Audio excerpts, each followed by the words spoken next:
ಆಜ್ಞೆ ರಚಿಸಿದ್ದಾರೆ. ನಮ್ಮಲ್ಲಿ ಭಕ್ತಾಹ್ವಾನವನ್ನು ಒಡ್ಡಿದ್ದಾರೆ. ಯುದ್ಧಕ್ಕಾಗಿ ಬರಲಿ ಎನ್ನುವ ಹಾಗೆ ನಮ್ಮವರು ಭಕ್ತಾಹ್ವಾನ ಸ್ವೀಕರಿಸಿ ನಮ್ಮ ಸೇನೆ ಹೋಯಿತು. ದೊಡ್ಡಪ್ಪ ಧರ್ಮರಾಯರು ಹೋದರು, ಭೀಮಸೇನರು ಹೋದರು, ಚಿಕ್ಕಪ್ಪಂದಿರು ಪ್ರತಿಭಟಿಸುವುದಕ್ಕೆ ಹೋದರು. ಅಲ್ಲಿ ಯಾರು ಆ ಚಕ್ರ ವ್ಯೂಹವನ್ನು ಮುರಿಯುವುದಕ್ಕೂ ಬೆಳೆಸುವುದಕ್ಕೂ ಸಜ್ಜವಾಗಿದೆ. ಹಾಗೆ ಹಿಂಜರಿದು ಚಿಂತೆಯಲ್ಲಿ ಮುಳುಗಿತ್ತು ದೊಡ್ಡಪ್ಪ. ಏನು ಮಾಡುವುದು ಇನ್ನು ಹೇಗೆ ಚಕ್ರ ವ್ಯೂಹವನ್ನು ಬೆಳೆಸುವುದು, ಯಾರಿದ್ದಾರೆ ನಮ್ಮಲ್ಲಿ ಎನ್ನುವ ಹಾಗೆ ಹೋದನಪ್ಪ. ಅವನ ಅಳಲು ನನಗರ್ಥವಾಯಿತು. ಹೇಗಾದರೂ ಚಕ್ರ ವ್ಯೂಹವನ್ನು ಭೇದಿಸಿ ಆ ಗೌರವಾದಿಗಳನ್ನು ಕೊಂದು ಜಯ ಲಲನೆಯ ಪೂರ್ವಿಯ ಕೈಗೆ ಧರನೆ ಎಲ್ಲಿದ್ದೇನೆ ಎನ್ನುವ ಹಾಗೆ ದೊಡ್ಡಪ್ಪನಿಗೆ ಧೈರ್ಯದ ಮಾತನಾಡಿ, ನಿನ್ನ ಮಗ ಭೀಮನು ಚಕ್ರವ್ಯೂಹ ವೇದನಕ್ಕೆ ಹೊರಟು ನಿಂತಿದ್ದಾನೆ.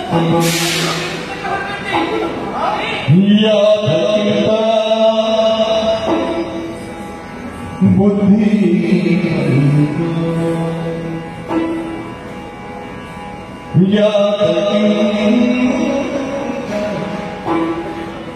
ಬುದ್ಧಿ ಬಂತು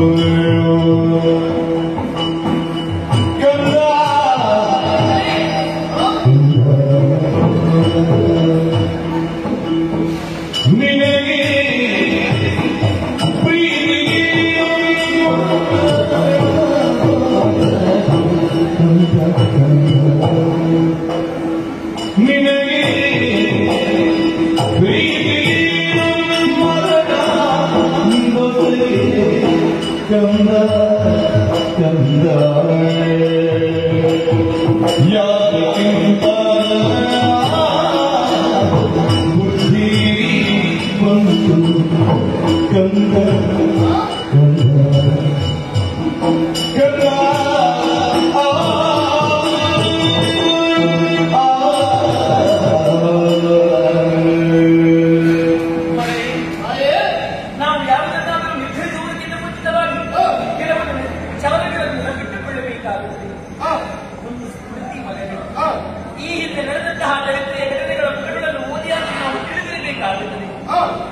ಯಾರಾದರೂ ಹೇಳಿದರು ಕೇಳಿ ಅದು ತಿಳಿದಿರಬೇಕಾಗುತ್ತದೆ. ಅದು ಇಲ್ಲವಾದರೆ ಬುದ್ಧಿ ಆಗಾಮಿ ಅಂತ ಹೇಳುತ್ತಾರೆ. ಮುಂದೆ ಏನಾಗುತ್ತೆ ಅಂತ ಹೇಳುವುದು ಬುದ್ಧಿಮಗ. ನನ್ನ ಮಗ ಅಭಿಮನ್ಯು ಯಾವತ್ತಿದ್ದರೂ ಕೂಡ ಬುದ್ಧಿಯಿಂದ ವ್ಯವಹರಿಸುವುದು ಎನ್ನುವ ಹಾಗೆ ನಾನು ಭಾವಿಸಿದೆ. ಆದರೆ ಇಂತಹ ಬುದ್ಧಿಮಗ ಮಗನೇ ಚಕ್ರವ್ಯೂಹವನ್ನು ಭೇದಿಸುತ್ತೇನೆ ಎನ್ನುವ ಹಾಗೆ ಹೊರಟು ನಿಂತಿದ್ದೀಯ. ದೊಡ್ಡ ತಂದೆಯವರು ಆಶೀರ್ವದಿಸಿ ಕಳುಹಿಸಿದ್ದಾರೆ. ಯಾವುದು ಒಳಿತು ಯಾವುದು ನೆನಪು ಎನ್ನುವುದನ್ನು ಪೂರ್ವಾಪರ ಆಲೋಚಿಸದೆ ನಿನ್ನ ದೊಡ್ಡ ತಂದೆಯವರು ಆಶೀರ್ವದಿಸಿ ಕಳುಹಿಸಿ ಎಲ್ಲವನ್ನು ಸರಿಯಾಗಿ ತಿಳಿದೆ ನನ್ನನ್ನು ಕಳುಹಿಸಿದ್ದು. ಮಗನೇ, ಸಾವು ಎನ್ನುವುದು ಬೆಲ್ಲಕ್ಕಿಂತಲೂ ಸಿಹಿಯಾದ ಮಗನೇ. ಹಾಸಿಗೆ ಹಿಡಿದಿರುವಂತಹ ಮುದುಕನಾದರೂ ಕೂಡ ಆದಷ್ಟು ಬೇಗನೆ ನಾನು ಸಾಯಬೇಕು ಎನ್ನುವ ಹಾಗೆ ಬಯಸುವುದಿಲ್ಲ ಮಗನೇ. ಇನ್ನೂ ಹೆಚ್ಚು ಕಾಲ ನಾನು ಬದುಕುಳಿಯಬೇಕು ಎನ್ನುವ ಹಾಗೆ ಬಯಸುತ್ತಾನೆ. ನೀರಿನಲ್ಲಿ ಬಿದ್ದಂತಹ ಇರುವೆಯಾದರೂ ಕೂಡ ಈ ಜಡವನ್ನು ಸೇರುತ್ತದೆ. ಯಾಕೆ ಬದುಕಬೇಕು ಎನ್ನುವ ಭಾವನೆ. ಚಕ್ರವ್ಯೂಹವನ್ನು ಬೇಯಿಸುತ್ತೇನೆ ಎನ್ನುವ ಹಾಗೆ ಹೊರಟು ನಿಂತಿದೆಯಲ್ಲ, ಪ್ರೀತಿ ಮರಣದ ಸಗೆ. ಚಕ್ರವ್ಯೂಹ ಅಂತ ಹೇಳಿದರೆ ಕೇಳುವರಿಗೆ 4 ಅಕ್ಷರವೂ ಅಷ್ಟೇ ಮಗನೇ. ಎಂತೆಂತಹ ಅತಿರಥ ಮಹಾರಥರಲ್ಲಿದ್ದಾರೆ ನನಗೆ ಗೊತ್ತೇ. ಈ ಯುದ್ಧಕ್ಕೆ ನಾನೇನು ಹಾಡಿದಂತಹ ದುರ್ಯೋಧನ, ಅವನ ತಮ್ಮನಾದಂತಹ ದುಷ್ಟ ದುಶ್ಯಾಸನ, ಮಾವನಾದಂತಹ ಶಕುನಿ, ಭಾವನಾದಂತಹ ಬಳ್ಳಜ್ಜಯ್ಯ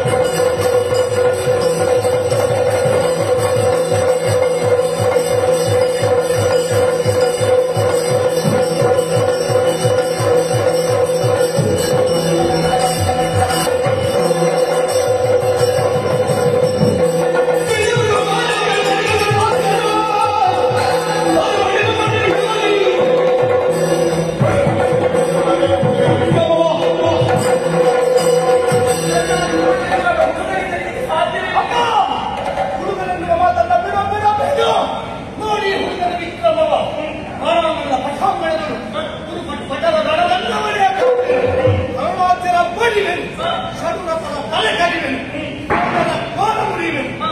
ಅಯೇ ಕರುಣಾವಲಿ ಸುಪಟಾವಲಿಯಲ್ಲಿ ಗಾವಲಿಸಿದ ಜಯ ಕಾವಲಿ ಸಂಗಾರಿ ಕಲವನು ಎನ್ನೆಯ ತೋಳಿನಲ್ಲಿ ಕೊಪ್ಪ ಅನಿಸು ಸರಸವಲ್ಲ ಮಗನಿಗೆ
ಮುಳ್ಳಿನ ಮೇಲೆ ಬಟ್ಟೆ ಬಿದ್ದರು, ಬಟ್ಟೆಯ ಮೇಲೆ ಮುಳ್ಳು ಬಿದ್ದರು, ಅರಿಯುವುದು ಬಟ್ಟೆ ಇದ್ದಾನೆ.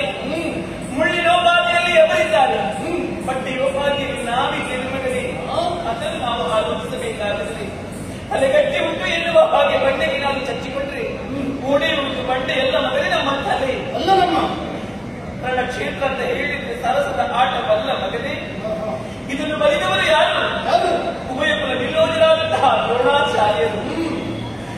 ಶಾಪಾದವಿ ಶರಾದವಿ ಎನ್ನುವಂತಹ ನಿಗದಿಯನ್ನು ಪಡೆದವರವರು. ಒಂದು ವೇಳೆ ರಣಕ್ಷೇತ್ರದಲ್ಲಿ ಎದುರಾಳಿ ಬಂದರೆ ಆ ವಿರೋಧಿಯನ್ನು ಶರವನ್ನು ಪ್ರಯೋಗಿಸಿ ಅದನ್ನು ಕೊಲ್ಲುವುದಕ್ಕೆ ಸಮರ್ಥರಿದ್ದಾರೆ. ಅದು ಆಗದೆ ಹೋದ್ರೆ ಶಾಪವನ್ನು ಕೊಟ್ಟು ಕೊಲ್ಲುವುದಕ್ಕಾಗಿ ಸಮರ್ಥರಿದ್ದಾರೆ. ಅವರೇ ಹೇಳಿದ್ದಾರಂತೆ, ಆತನೊಬ್ಬನನ್ನು ಉಳಿದು ಮಿಕ್ಕುಳಿದಂತಹ ದೂರ್ಜಟಿಯಲ್ಲಿ ತಿರುನಗೆ ಎನ್ನುವ ಹಾಗೆ. ಅದರ ಅರ್ಥವೇನು? ಸಾಕ್ಷಾತ್ ಪರಮೇಶ್ವರ ಬಂದರೂ ಕೂಡ ಲೆಕ್ಕಿಸಲಾರೆ ಎನ್ನುವ ಹಾಗೆ ಪರೋಕ್ಷವಾಗಿ ಅವರೇ ಹೇಳಿರುವಾಗ ಈ ಚಕ್ರವ್ಯೂಹವನ್ನು ಬೇಯಿಸುತ್ತೇನೆ ಎನ್ನುವ ಹಾಗೆ ನೀವು ಹೇಳ್ತಾ ಇದ್ದೀರಲ್ಲ. ಹೆಚ್ಚೇಕೆ ಇನ್ನು ದೊಡ್ಡ ತಂದೆಯಾದಂತಹ ಭೀಮಸೇನ ಮಹಾವೀರರು ಶತಕ ದ್ರಾವಣಿ ಎನ್ನುವಂತಹ ನೆಗಳತೆಯನ್ನು ಪಡೆದವರು. ಅವರೇ ಈ ಚಕ್ರವ್ಯೂಹವನ್ನು ಬೇಯಿಸುತ್ತೇನೆ ಎನ್ನುವ ಹಾಗೆ ಮುಂದುವರೆದು ಹೋದವರು. ಅವರು ಕೂಡ ಈ ಚಕ್ರವ್ಯೂಹವನ್ನು ಕಂಡು ಇಲ್ಲ, ಇದು ನನ್ನಿಂದ ಸಾಧ್ಯವಿಲ್ಲ ಎನ್ನುವ ಹಾಗೆ ಹೇಳಿ ಹಿಮ್ಮೆಟ್ಟಿ ಬಂದವರು ಮಗನೇ. ಅಂಥವರಿಂದಲೇ ಈ ಚಕ್ರವ್ಯೂಹವನ್ನು ಬೇಯಿಸುವುದಕ್ಕೆ ಆಗಲಿಲ್ಲ. ಇದು ನಿನ್ನಿಂದ ಸಾಧ್ಯವಿಲ್ಲ.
ಸಾಧನೆ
ವಿರೋಧಿಗಳ ಶಿರವನ್ನು ಕತ್ತರಿಸುವಂತಹ ನಿನಗೆ ಒಂದೇ ಒಂದು ಶಿರ ಹೆಚ್ಚಾಗುವುದಿಲ್ಲದೆ ಒಂದೇ ಒಂದು ಶಿರ ಹೆಚ್ಚಾಗುವುದಿಲ್ಲದೆ ಹಾಗಾದರೆ ನಿನ್ನ ಕೈಯಲ್ಲಿ ಏನು ಬರಬೇಕು? ಅದು ಯಾಕೆ ಬೇಕಾಗುತ್ತದೆ? ರಣಕ್ಷೇತ್ರದಲ್ಲಿ ವಿರೋಧಿಗಳು ಎಲ್ಲಿರುವುದು ಮನೆ ನಿನಗೆ? ಇಲ್ಲ ಮಗನೇ, ನಿನಗೆ ವಿರೋಧಿಗಳು ರಣಕ್ಷೇತ್ರದಲ್ಲಿ ಇರುವುದಲ್ಲ. ನಿನ್ನ ಉತ್ಸಾಹಕ್ಕೆ ಭಂಗವನ್ನು ತಂದಂತಹ ಮೊದಲ ಶತ್ರು ಈ ನಿನ್ನ ತಾಯಿ. ಈ ತಾಯಿಯ ಶಿರವನ್ನು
ಸಂತೋಷದಿಂದ ನನ್ನ ಶಿರವನ್ನು ಕತ್ತರಿಸಿ ನಿನ್ನ ಪಾದ ಮೂಲಕ ಅರ್ಪಿಸುತ್ತಾ ಇದ್ದಾನೆ. ಬದಲಾಗಿ ನಿನ್ನ ಮಾತೆನ್ನುವ ಕೀರ್ತಿಯಿಂದ ನನ್ನ ಕೋಮಲವಾದ ಹೃದಯವನ್ನು ಗಾಪಿಸಿದೆ. ಅದೇ ಕಂಡವರ ಕಂಠವನ್ನು ಕತ್ತರಿಸುವ ಘಟಕನಾದರೂ ಆಯುಷ್ಯವನ್ನು ಕತ್ತರಿಸುವುದಿಲ್ಲ. ಹಾಗೆ ನಿನ್ನ ಮಗ ಕಟ್ಟುತ್ತ ಕಾಪುರುಷರಿದ್ದಲು ಕಡೆ ನಿರ್ಮಾಣಿಸಲಿಕ್ಕೆಯ ನಿನ್ನ ಯೋಗ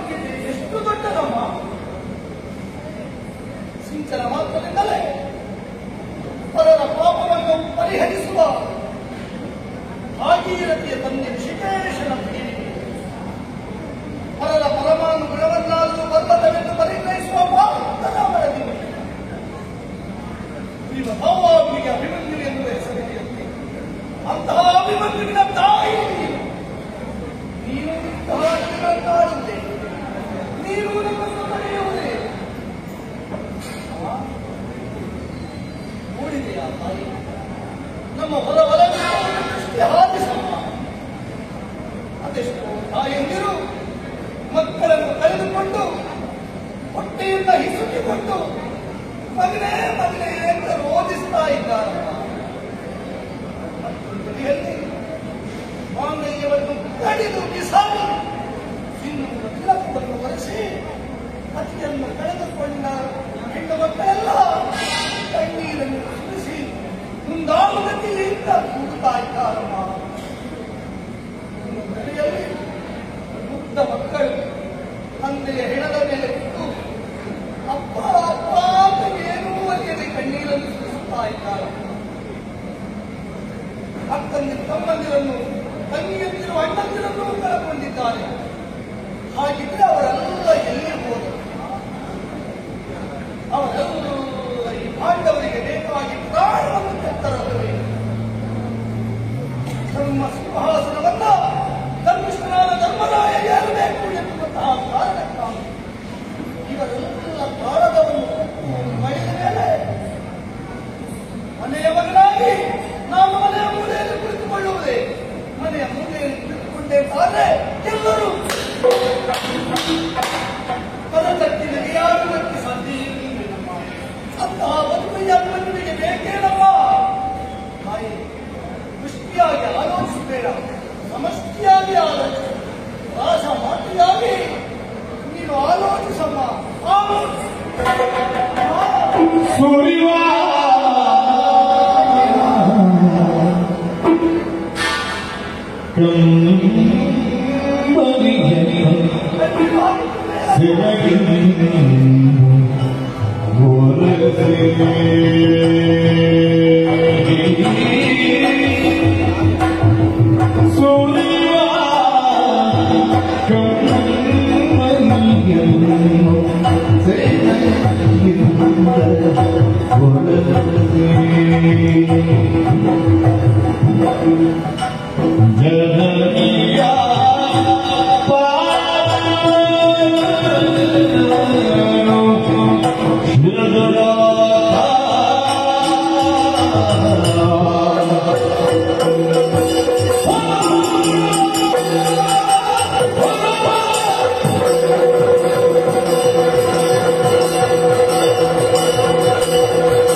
ವೈರಿಯ ಒಂದೇ ಒಂದು ಬಾಣ ಈ ಅಭಿಮನ್ಯುವಿನ ಮೇಲೆ ಬೀಳಿಲ್ಲ.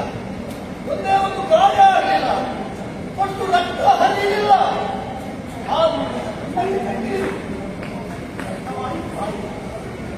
ವ್ಯಾಮೋಹ ಎನ್ನುವುದು ನಿನ್ನನ್ನು ಅನೀತಿಯಾಗಿ ಮಾಡಿರುತ್ತಾರೆ.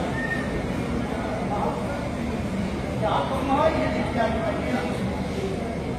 ಅತಿಪತಿಯ ಕಣ್ಣೀರು ಭೂಮಿಗೆ ಬಿದ್ದುತ್ತಾದ್ರೆ ಭೂಮಿಗೆ ಬರಗಾಲ ಬರ್ತದಪ್ಪ. ಅಲ್ಬೇಡ ಕಾಯಿ ಇದು ಜಿದೆ ನರಕ್ಯತೆ ಲಕ್ಷ್ಮಿ ಉತ್ತರನಾಥಿ ಸುರಾಂಗಣ ಕ್ಷಣ ವಿಧ್ವಂಸಿನಿ ಕಾಯ ಭಾವ ಚಿತ್ತ ಮರಣಗಣಿ ಅಡಿಯ ಮುಂದಿನ ಸ್ವಲ್ಪ ಅಡಿಯ ಹಿಂದಿನ ಅಡಿಗಡಿಯ ಸಮಯದ ಹೀಗೆ ಓಡುತ್ತಿರುವ ಉತ್ತರ ಕುಮಾರನನ್ನ ಹಿಡಿದು ನಿಲ್ಲಿಸಿ ನನ್ನ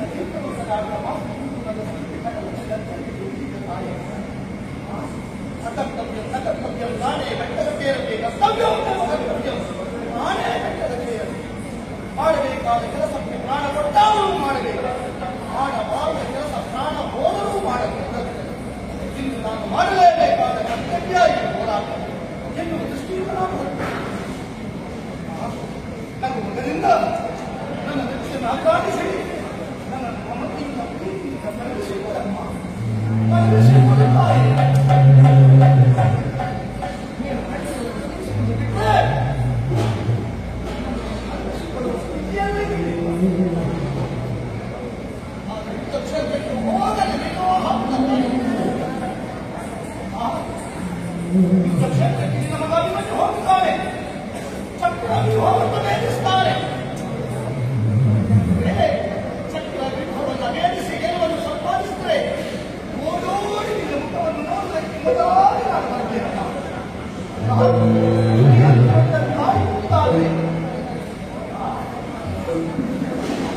ಸಾಹಿತ್ಯವನ್ನು ನಾನು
ನೀನು ಆಶೀರ್ವದಿಸುವುದಿಲ್ಲ ಹಾಗೆಂದು ಯುದ್ಧ ಕ್ಷೇತ್ರಕ್ಕೆ ಹೋಗದೇ ಇರುವ ಅಭಿಮನ್ಯುವರು